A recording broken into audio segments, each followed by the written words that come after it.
You've been told to block out pain, to hold the line, but what if strength isn't about stopping the flood, but guiding it? You've built walls. Not with stone or steel, but with silence. With clenched jaws in meetings. With forced smiles at family dinners. With the quiet exhaustion of pretending nothing gets through. You call it resilience. But deep down, you feel brittle, like dry wood ready to snap under one more weight. I know. Because I did the same. For years.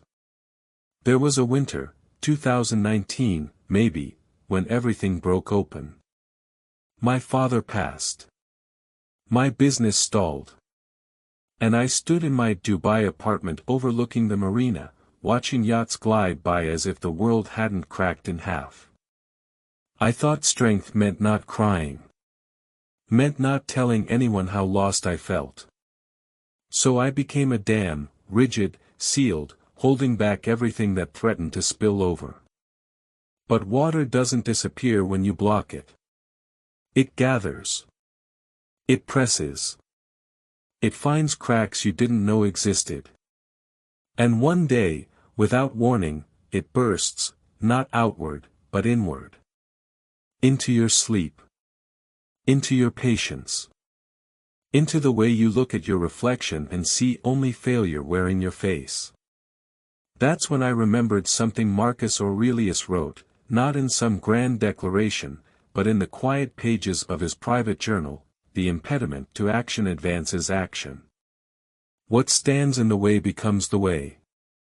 He wasn't talking about crushing obstacles.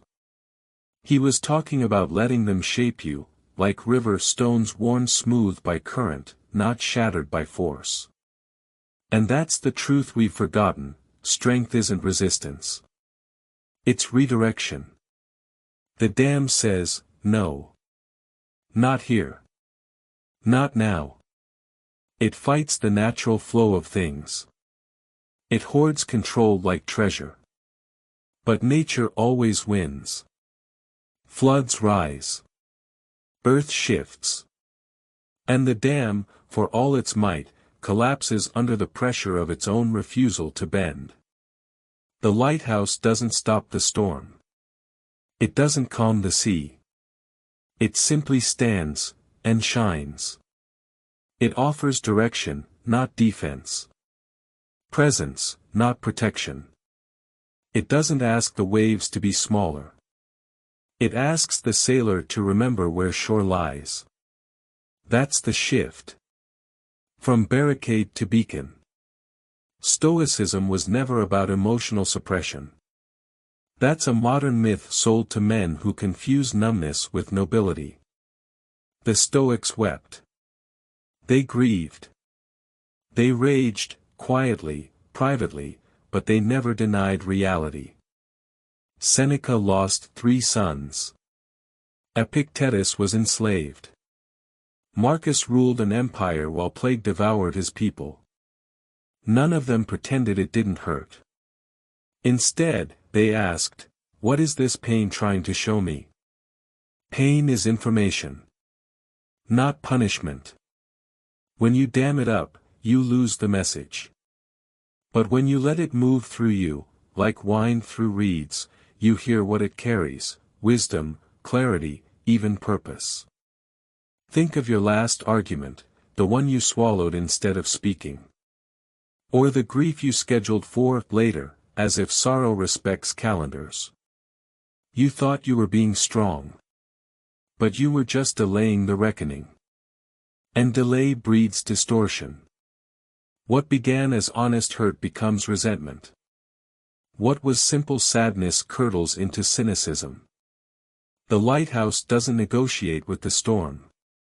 It doesn't beg the tide to recede. It simply fulfills its function, to be seen. And your function isn't to endure silently. It's to illuminate, yourself first, then others. Here's how it works in practice. When anger rises, don't crush it. Ask, what boundary has been crossed? Then speak it clearly, calmly. Not to attack, but to orient.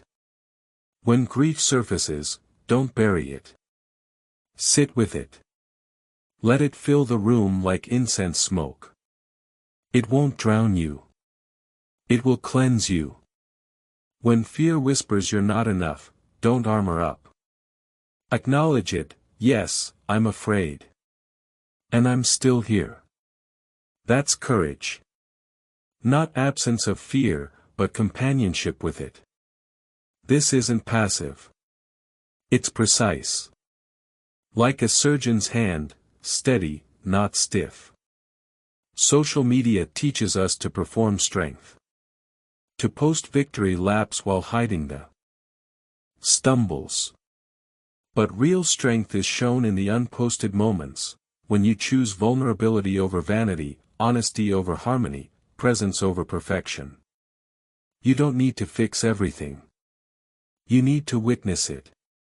The lighthouse doesn't rescue every ship. Some still wreck on hidden reefs.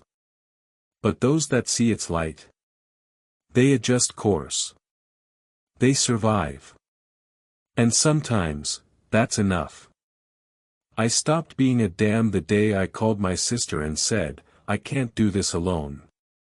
Not because I'd failed, but because I finally understood, connection is not weakness. It's navigation.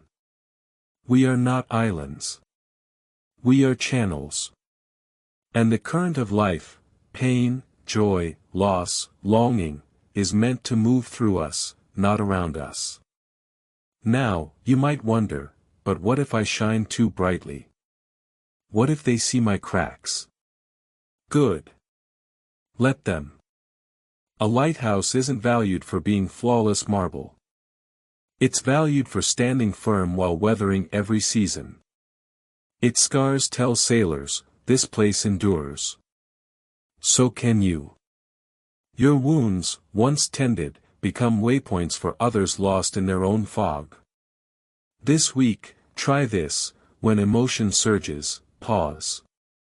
Don't react. Don't suppress. Just breathe and ask, what is this asking me to see? Then, later, share one honest sentence with someone you trust. Not the whole storm, just one drop. I felt overwhelmed today. I miss her more than I expected.